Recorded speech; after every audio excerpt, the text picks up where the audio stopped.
Hello students, welcome to our YouTube channel. I am Sushil Pathak from Bindeshwari classes.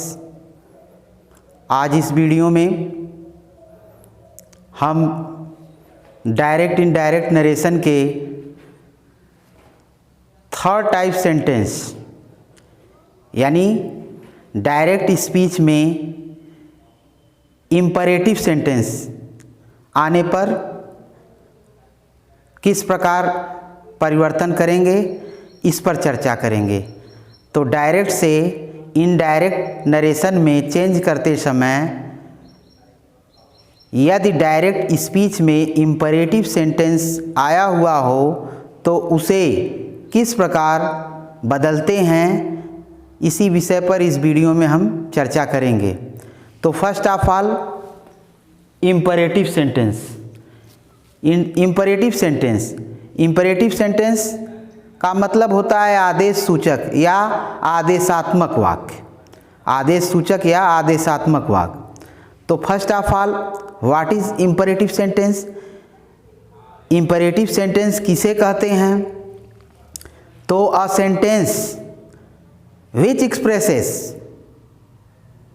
an order, request or advice is called an imperative sentence।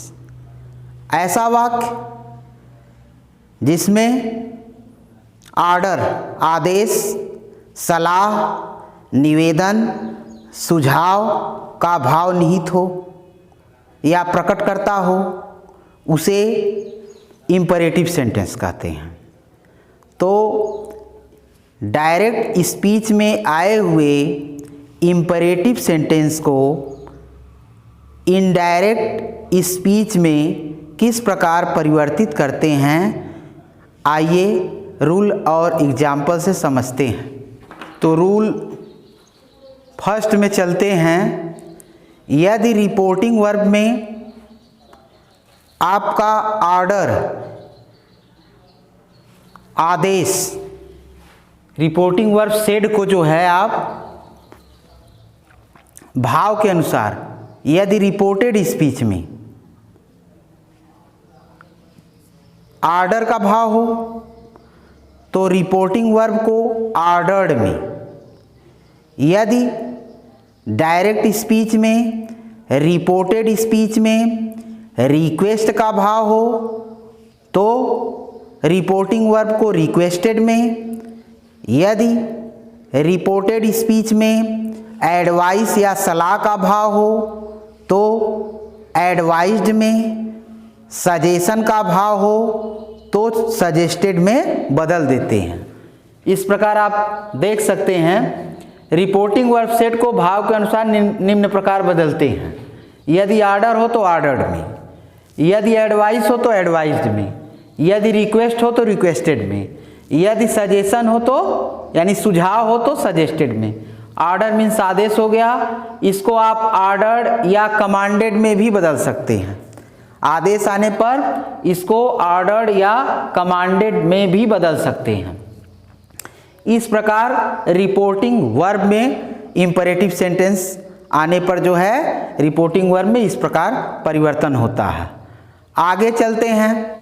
Reported speech के verb के पहले यानी imperative में आपका यहाँ reported speech में verb आया हुआ है, वर्ब से पहले जो है इन्फिनिटिव टू जोड़कर बना देते हैं। यानी रिपोर्टेड स्पीच के वर्ब के पहले टू जोड़कर उसको क्या करते हैं, इन्फिनिटिव बना देते हैं। आइए एग्जाम्पल से समझते हैं। यहाँ पर देखिए एग्जाम्पल में the SP said to the SHO shoot the robber. यानी एसपी ने एसएचओ से कहा, यानी एसओ जिसे हम कहते हैं, एसएचओ से शूट द रॉबर।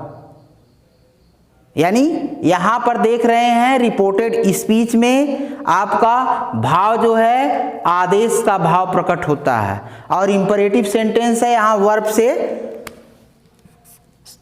सेंटेंस की शुरुआत वर्ब से हुई है, यह पहचान है कि यह इम्परेटिव सेंटेंस है। क्रिया से शुरू हुई है। शूट द रॉबर, यानी रॉबर को शूट कर दो, यानी एसपी ने आदेश दिया है।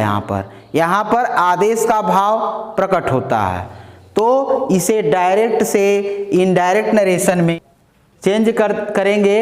The SP ordered the SHO.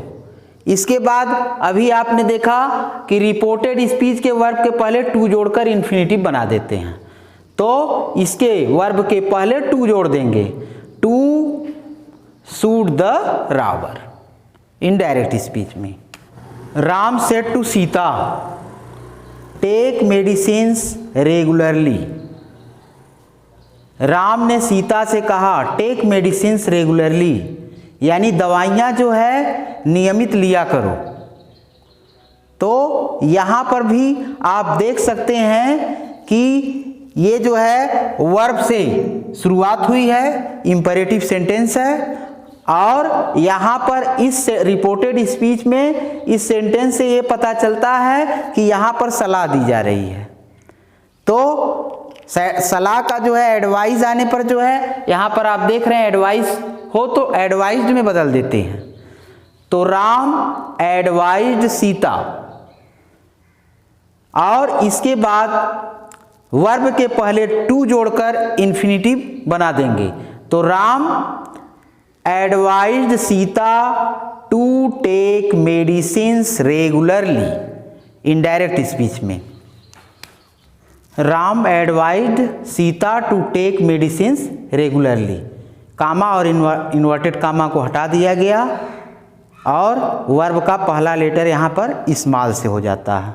To take medicines regularly. Advice सलाह का भाव रिपोर्टेड स्पीच में था, इसलिए यहाँ पर एडवाइज्ड में इसको चेंज कर दिया गया। आगे चलते हैं।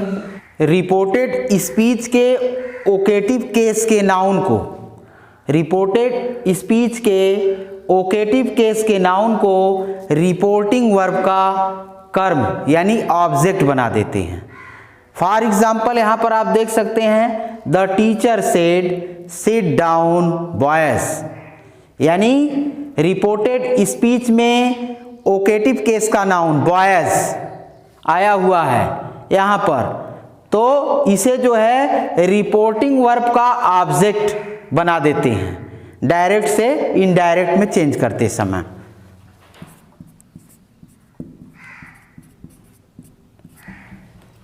तो हो जाएगा the teacher sit down boys, यहाँ पे दिया है द टीचर सेड, अध्यापक ने कहा सिट डाउन बैठ जाओ, बच्चों बैठ जाओ, यानी आपका ऑर्डर है, आदेश है। तो the teacher ordered a vocative case का नाउन ए रिपोर्टिंग वर्ब का ऑब्जेक्ट बन जाएगा, तो हो जाएगा the boys. The teacher ordered the boys to sit down. इस प्रकार से इसको करेंगे, यानी कि रिपोर्टेड स्पीच के ओकेटिव केस के नाउन को क्या करते हैं, रिपोर्टिंग वर्ब का ऑब्जेक्ट बना देते हैं। यहां पर आप देख रहे हैं द टीचर ऑर्डर्ड। इसके बाद यहां पर जो है रिपोर्टिंग वर्ब में ला दिया गया, या जो है रिपोर्टेड स्पीच का ओकेटिव केस का जो नाउन है, तो हो गया रिपोर्टिंग वर्ब का ऑब्जेक्ट बनाया गया, तो the teacher ordered the boys. इसके बाद वर्ब के पहले टू जोड़कर इन्फिनिटिव बना दिया गया, to sit down. Rule number 4 में जब रिपोर्टेड स्पीच निषेधात्मक हो, अर्थात डू नॉट से आरंभ हो, या रिपोर्टेड स्पीच में डू नॉट आया हुआ हो, जैसे देख सकते हैं जब रिपोर्टेड स्पीच निषेधात्मक हो अर्थात डू नॉट से प्रारंभ हो, तो इसके परिवर्तन की दो विधियां। पहली विधि है रिपोर्टिंग वर्ब को फॉरवर्ड में बदल दिया जाता है, और रिपोर्टेड स्पीच में आए हुए डू नॉट को हटाकर क्रिया से पहले टू लगा देते हैं। तो एग्जाम्पल में देखिए the teacher said to the boy, do not abuse anyone. यहाँ पर रिपोर्टेड स्पीच में डू नॉट आया हुआ है, तो इसे आप डू नॉट को हटा देंगे और रिपोर्टिंग वर्ब में सेड टू के जगह पर फॉरबेट का प्रयोग कर देंगे और वर्ब के पहले टू लगा देंगे और टू जोड़ करके इन्फिनिटिव बना देते हैं। तो इस प्रकार से the teacher forbade the boy, do not हटाएंगे, to abuse anyone indirect में, द टीचर, इसके बाद जो है फॉरबेट यानी सेड टू को फॉरबेट में बदल दिया गया डू नॉट आने पर, इसके बाद ऑब्जेक्ट द बॉय और इसके बाद डू नॉट को हटा करके यहाँ पर टू, वर्ब से पहले टू जोड़ दिया गया, टू एब्यूज एनीवन। इस प्रकार डायरेक्ट से इनडायरेक्ट में।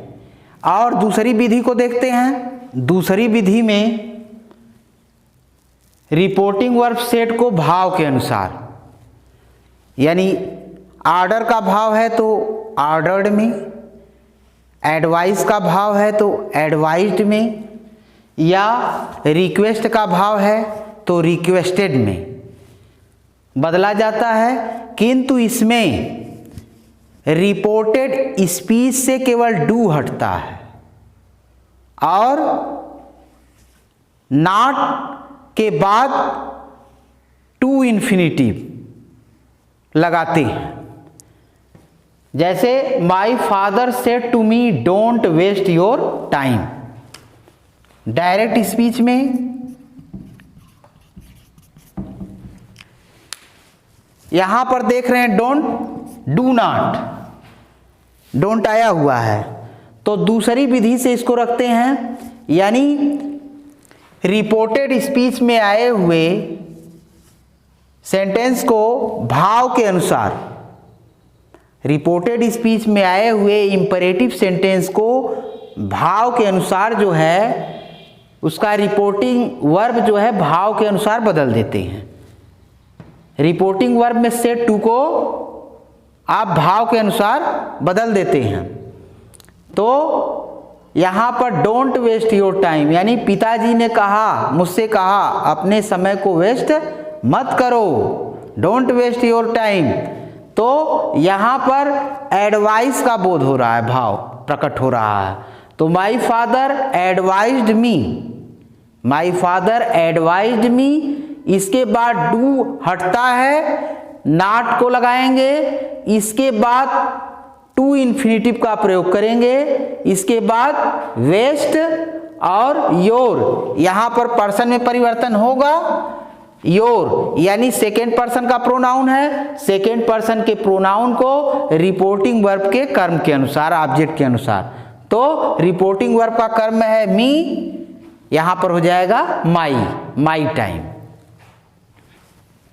My father said to me don't waste your time, indirect में माई फादर एडवाइज, यानी रिपोर्टेड स्पीच में आए हुए इंपरेटिव सेंटेंस को भाव के अनुसार उसका रिपोर्टिंग वर्ब बदला गया है। यहाँ पर देखिए रिपोर्टिंग वर्ब सेड टू को एडवाइज्ड, यानी माई फादर एडवाइज्ड मी, इसके बाद जो है डू हट गया और नॉट लगा हुआ, इसके बाद इन्फिनिटिव टू का प्रयोग, इसके बाद वर्ब को रखा गया है वेस्ट माई, यानी ये जो है सेकेंड पर्सन के प्रोनाउन को मी के अनुसार बदले हैं, माई टाइम। इस प्रकार से दूसरी विधि द्वारा इस प्रकार से कर सकते हैं। और प्रथम विधि में आपने देखा फॉरबेट का प्रयोग करते हैं, तो जहां पर फॉरबेट का प्रयोग करेंगे वहां पर डू नॉट को हटा देते हैं, वहां पर डू नॉट का प्रयोग नहीं करेंगे। क्यों? क्योंकि फॉरबेट माने मना करना खुद निगेटिव है, तो वहां पर जो है नॉट का प्रयोग, डू नॉट का प्रयोग नहीं करते हैं। रिपोर्टिंग वर्ब के ऑब्जेक्ट के बाद या रिपोर्टिंग वर्ब को भाव के अनुसार बदले हैं, अगर उसके बाद ऑब्जेक्ट है तो इन्फिनिटिव टू जोड़ करके क्रिया को लिख देते हैं फॉरबेट वाले में, अभी आपने देखा। और आगे चलते हैं रूल नंबर 5 में, रिपोर्टेड स्पीच जब नेवर से प्रारंभ हो तो रिपोर्टिंग वर्ब को एडवाइज्ड में बदल देते हैं और नेवर तथा क्रिया के बीच टू का प्रयोग करते हैं। For example, the teacher said to the student never waste your time. तो यहाँ पर रिपोर्टिंग वर्ब सेड को एडवाइज्ड में बदल देते हैं। तो the teacher advise the student, इसके बाद नेवर तथा क्रिया के बीच में, यानी नेवर और क्रिया के बीच में यहां पर टू का प्रयोग कर देते हैं। तो the teacher advise the student never not waste your, second person का प्रोनाउन है, स्टूडेंट के अनुसार बदलेंगे तो हिज टाइम, और यहां पर स्टूडेंट्स होता तो यहां पर देयर टाइम हो जाता, यानी प्लूरल में होता यहां पर तो देयर हो जाता, यहां पर सिंगुलर में है तो his time. The teacher advise the student never to waste his time, यानी नेवर और वेस्ट के बीच में टू लगा हुआ है, और यहाँ पर देख रहे हैं कॉमा और इन्वर्टेड कॉमा को हटा देते हैं, ये तो आप भली प्रकार जान गए हैं। और इसके बाद जो है यहाँ पर देख रहे हैं स्मॉल लेटर में लिखा गया है। आगे चलते हैं। एक बात का ध्यान देंगे कि नेवर वाले वाक्यों में फॉरवर्ड का प्रयोग नहीं होता है। आगे चलते हैं रूल नंबर 6 में। जब रिपोर्टेड स्पीच में सर, प्लीज, काइंडली आदि शब्दों का प्रयोग होता है तो इनडायरेक्ट बनाते समय इन शब्दों को क्या करते हैं, हटा देते हैं। यानी इनडायरेक्ट बनाते समय इन शब्दों को क्या करेंगे, हटा देंगे और रिपोर्टिंग वर्ब को रिक्वेस्टेड में बदल देते हैं। तो देखते हैं, the student said to the teacher sir mark me present. यहां पर देख रहे हैं सर आया हुआ है, तो सर प्लीज काइंडली आने पर रिपोर्टिंग वर्ब को रिक्वेस्टेड में, रिपोर्टिंग वर्ब को रिक्वेस्टेड में बदल देते हैं और सर, काइंडली, प्लीज आदि को क्या करते हैं, हटा देते हैं। तो the student requested the teacher to mark me, यानी फर्स्ट पर्सन के प्रोनाउन को द स्टूडेंट के अनुसार, तो हिम प्रेजेंट, इस प्रकार से इसको करेंगे। The student requested the teacher to mark him present. आगे चलते हैं। दूसरा example, she said to Sita kindly help me. यहां पर देख रहे हैं काइंडली आया हुआ है, तो she requested Sita to, kindly को हटा देंगे तो she requested Sita to help me, second person का प्रोनाउन है, सॉरी फर्स्ट पर्सन का, तो यहां पर इसे फर्स्ट पर्सन के प्रोनाउन को रिपोर्टिंग वर्ब के सब्जेक्ट के अनुसार बदलेंगे, सी के अनुसार, तो यहां पर हो जाएगा हर। तो she requested Sita to help her, she requested Sita to help her. आगे प्लीज के लिए भी एक एग्जाम्पल लेते हैं। She said to Ramu please bring my book, तो यहां पर प्लीज आया हुआ है, तो सेड टू को जो है रिक्वेस्टेड में बदलेंगे, सी रिक्वेस्टेड रामू टू, प्लीज को हटा देंगे, टू इसके बाद वर्ब ब्रिंग, और माई जो है यह फर्स्ट पर्सन का प्रोनाउन जो है रिपोर्टिंग वर्ब के सब्जेक्ट के अनुसार। तो रिपोर्टिंग वर्ब का सब्जेक्ट सी है तो हो जाएगा her book. She requested Ramu to bring her book. आगे चलते हैं, समझते हैं। जैसे कि कुछ इंपरेटिव सेंटेंस देखने में इंट्रोगेटिव जैसे लगते हैं, लेकिन वास्तव में ये जो है इंपरेटिव ही होते हैं। तो इस प्रकार के सेंटेंस को भाव के अनुसार उसके रिपोर्टिंग वर्ब को बदल देते हैं। जैसे एग्जाम्पल में देख रहे हैं, would you please give me your pen. यहाँ पर आप देख सकते हैं कि ये सेंटेंस देखने में लग रहा है कि यह इंट्रोगेटिव सेंटेंस है, लेकिन इसमें would you please give me your pen, यहाँ पर विनम्रता, प्रार्थना का भाव झलक रहा है और यहाँ पर प्लीज आया हुआ है, इसलिए इसे यह आपका इंपरेटिव सेंटेंस है, इंट्रोगेटिव सेंटेंस नहीं है। तो ही रिक्वेस्टेड मी, यानी भाव के अनुसार he requested me to give, यहां पर मी को बदल दिया गया तो हो गया, क्या हो गया, हिम।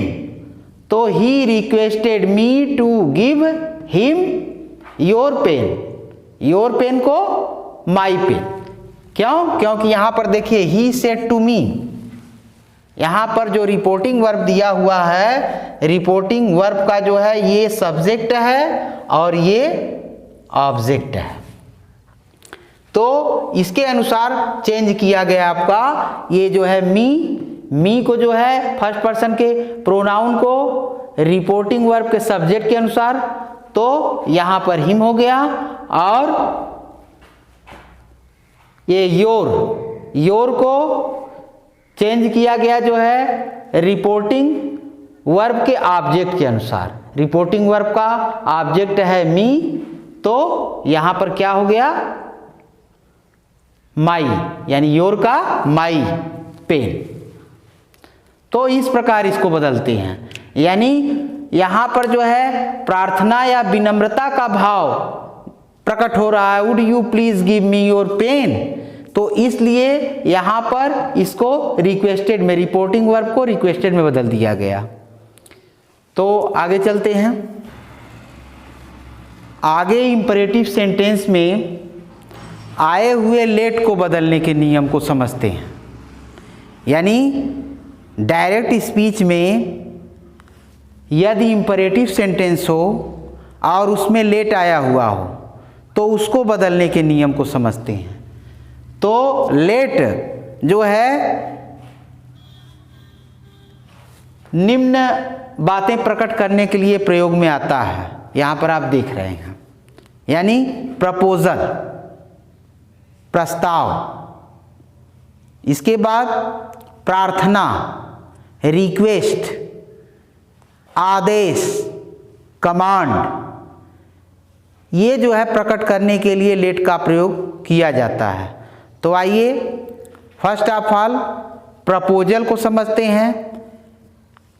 प्रपोजल आने पर जो है किस प्रकार जो है लेट का प्रयोग किया गया हो और उसमें प्रपोजल या प्रस्ताव का भाव प्रकट होता हो, तो उसको कैसे चेंज करेंगे डायरेक्ट से इनडायरेक्ट में, इस नियम को समझते हैं। यदि लेट वाले वाक्य में प्रस्ताव का बोध होता हो तो ऐसे वाक्यों में लेट के साथ अस का भी प्रयोग होता है। तो इसे निम्न प्रकार से बदलते हैं। यहाँ पर आप देख सकते हैं कि रिपोर्टिंग वर्ब को प्रपोज्ड या सजेस्टेड में बदल देते हैं। इसके बाद इन्वर्टेड कामास को हटाकर कनेक्टिव वर्ड दैट का प्रयोग करते हैं। सी में आप देख रहे हैं ऑब्जेक्टिव केस अस, यानी लेट के बाद अस आया हुआ है। Objective case us, nominative case we या दे में रिपोर्टिंग वर्ब के सब्जेक्ट के पर्सन के अनुसार बदलते हैं। इसके बाद लेट को शुड में बदलते हैं और इसे वी या दे के पश्चात लिखते हैं। जैसे Hari said let us play a match.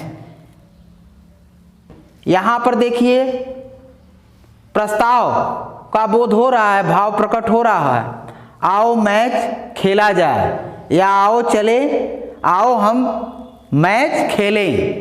तो यह प्रस्ताव रखा जा रहा है। तो इसको डायरेक्ट से इनडायरेक्ट स्पीच में बदलेंगे तो हरी प्रपोज्ड, इसके बाद कनेक्टिव वर्ड देख रहे हैं दैट, तो हरी प्रपोज्ड दैट। इसके बाद आप देख रहे हैं कि ऑब्जेक्टिव केस अस को नॉमिनेटिव केस वी या दे में रिपोर्टिंग वर्ब के सब्जेक्ट के पर्सन के अनुसार बदलते हैं। तो दैट दे शुड, इसके बाद शुड का प्रयोग, लेट को शुड में, that they should play a match. Hari proposed that they should play a match, indirect में बदलने पर। आगे और एग्जाम्पल लेते हैं। तो यहां पर देखिए I said to my friend let us go to some holy place. तो यहां पर I suggested to my friend, यानी कि सेड टू, यानी कि अगर आपके पास सजेस्टेड के बाद ऑब्जेक्ट है या प्रपोज्ड के बाद ऑब्जेक्ट दिया हुआ है तो प्रपोज्ड टू या सजेस्टेड टू लिखेंगे। और अगर प्रपोज्ड या सजेस्टेड के बाद ऑब्जेक्ट नहीं है तो केवल प्रपोज्ड या सजेस्टेड। यहां पर जैसे देखिए हरी प्रपोज्ड, इसके बाद आपका ऑब्जेक्ट नहीं था तो इसलिए यहाँ पर टू नहीं लगा है। Hari proposed that they should play a match हुआ इसका।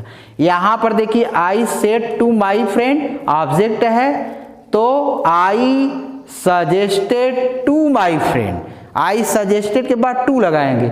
आई suggested to my friend connective word that, इसके बाद यहाँ पर अस को चेंज करेंगे आई के अनुसार, यहां पर वी कर देंगे दैट वी, इसके बाद शुड का प्रयोग, we should go to some holy place. तो इस प्रकार आप देख सकते हैं I said to my friend let us go to some holy place, I suggested to my friend that we should go to some holy place. यहां पर suggested के बाद टू लगा हुआ है।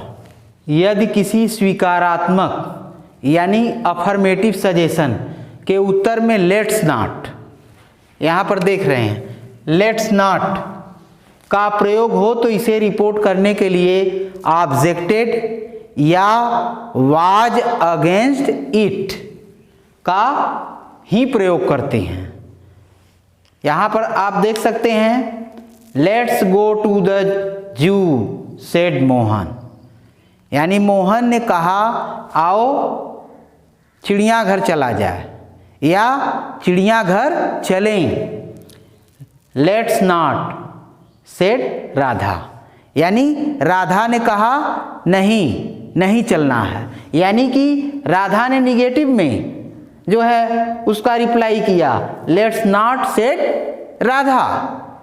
तो इसको बदलने के लिए आप जो है ऑब्जेक्टेड या वाज अगेंस्ट इट का प्रयोग करते हैं। फॉर एग्जाम्पल यहां पर देख रहे हैं ये, तो अब यहां पर देखिए मोहन ने कहा है मोहन सजेस्टेड टू राधा, यानी सजेस्टेड के बाद यहां पर देख रहे हैं टू लगा हुआ है। Mohan suggested to Radha connective word that, इसके बाद they should go to the zoo, लेकिन लेट्स नॉट सेड राधा, तो यहां पर should go to the zoo but Radha objected, यानी राधा ने मना किया बट राधा ऑब्जेक्टेड। तो इस प्रकार इसको करते हैं। तो यहां पे लिखा गया है करने के लिए ऑब्जेक्टेड या वाज अगेंस्ट इट। यहां पर आप इस प्रकार भी इसको लिख सकते हैं Mohan suggested to Radha that they should go to the zoo but Radha objected यहां पर है तो हो जाएगा राधा वाज अगेंस्ट इट, यानी ऑब्जेक्टेड के जगह पर आप राधा वाज अगेंस्ट इट भी लिख सकते हैं। यदि लेट वाले वाक्य से किसी अन्य से किसी काम को करने की अनुमति मांगने के लिए प्रार्थना का बोध हो तो ऐसे वाक्यों को इनडायरेक्ट स्पीच में निम्न प्रकार बदलते हैं। रिपोर्टिंग वर्ब को रिक्वेस्टेड में बदल देते हैं, लेट को टू लेट में बदलते हैं, लेट को टू लेट में बदलते हैं, या लेट के स्थान पर दैट लगाकर नाउन या प्रोनाउन के साथ माइट बी अलाउड टू लिखकर क्रिया का first form, might be allowed to लिखकर क्रिया का फर्स्ट फॉर्म लगाते हैं। फॉर एग्जाम्पल यहां पर दिया हुआ है डायरेक्ट में, he said to his officer let me go home. यहां पर डायरेक्ट में आपका दिया हुआ है तो ही, यहां पर आप देख सकते हैं कि रिपोर्टिंग वर्ब को रिक्वेस्टेड में बदल देते हैं तो ही रिक्वेस्टेड हिज ऑफिसर। इसके बाद लेट को टू लेट में बदलते हैं तो he requested his officer to let. इसके बाद ये मी जो है फर्स्ट पर्सन का प्रोनाउन है तो इसको जो है सब्जेक्ट के अनुसार बदलेंगे तो यहां पर सब्जेक्ट ही है रिपोर्टिंग वर्ब का तो हिम हो जाएगा गो हो। इस प्रकार इसको लिख देते हैं तो he requested his officer that he might be allowed to go home. यहां पर आप देख सकते हैं कि माइट बी अलाउड टू लगा हुआ है और दैट से जोड़ करके ये जो है नाउन या प्रोनाउन को यहाँ पर रख देते हैं। इसके बाद जो है माइट बी अलाउड टू लिखा जाता है, उसके बाद यहाँ पर वर्ब का फर्स्ट फॉर्म यानी गो होम। इस प्रकार भी इसको कर सकते हैं। विशेष में देखते हैं प्रार्थना या सलाह यानी रिक्वेस्ट और एडवाइस यदि लेट देयर बी से प्रारंभ हो तो इसे दैट देयर शुड बी से ही रिपोर्ट किया जाएगा। For example he said let there be no inquiry into my case. तो यहां पर देख रहे हैं लेट देयर बी से शुरुआत है, डायरेक्ट स्पीच में लेट देयर बी से शुरुआत है तो लेट देयर बी से हो तो यहां पर क्या करेंगे दैट देयर शुड बी से रिपोर्ट करेंगे आप इनडायरेक्ट स्पीच में बनाने पर। तो he requested that there should be से रिपोर्ट किया गया है, that there should be no inquiry into my case. इसको नोट करेंगे। आगे देखते हैं आदेश यानी कमांड।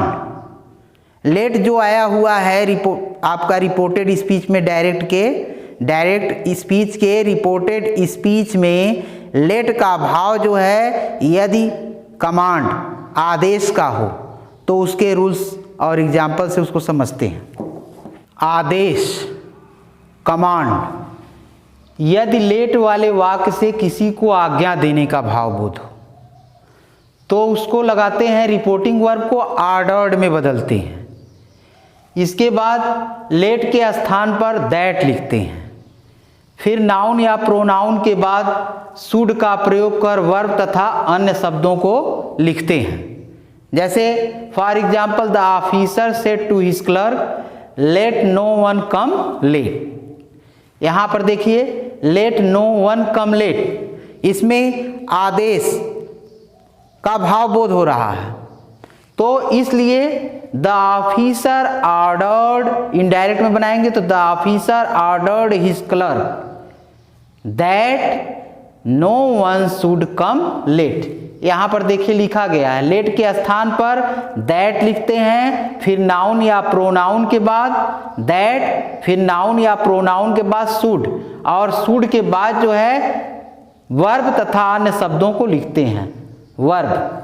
तो इस प्रकार इसको इनडायरेक्ट में चेंज करने पर the officer ordered his clerk that no one should come late. इस प्रकार आपका जो है इंपरेटिव सेंटेंस जो है डायरेक्ट से इनडायरेक्ट में चेंज करने के लिए जो है आए हुए डायरेक्ट स्पीच के इंपरेटिव सेंटेंसेस को किस प्रकार जो है उसको चेंज करते हैं इनडायरेक्ट स्पीच में, आपने जो है इसको देखा, और यह जो है यहाँ पर जो है इंपरेटिव सेंटेंस पूर्ण होता है। अगले नेक्स्ट वीडियो में हम जो है चर्चा करेंगे ऑप्टेटिव एंड एक्सक्लेमेटरी सेंटेंस पर। तो thanks for watching this video.